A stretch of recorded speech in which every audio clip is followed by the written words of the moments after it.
تگزاس اینش خطریه. نها کن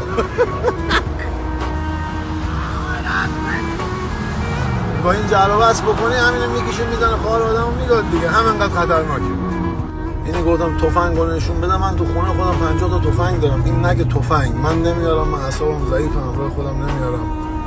خواهی نهاریم بزنیم هیچی بده. اینا میزنی وقت تگزاس زندگی میکنین بوق میزنن فلان میکنن. اینا تفنگ در میارن خیلی راحت میزنن. یعنی میزنه بعد زنگ میزنه به وکیلش که آقا من یکی رو شوت کردم. یکی رو شوت یعنی تفنگ تیر زدم. تیر زدن میشه شوت کردن. میگه یکی رو شوت کردم و بعد اونم میگه آره سلف دیفنس بود و یعنی داشت از خودش مراقبت میکرد و از روبرو هیچی دیگه. به کیر میری. این همین تو زمان میره زندان و خوش شانس هم باشن زندان هم نمیرن اصلا. آره اصلا داداش امروز نمیدونم چرا فقط دارم اینو میگم. فقط سر جلو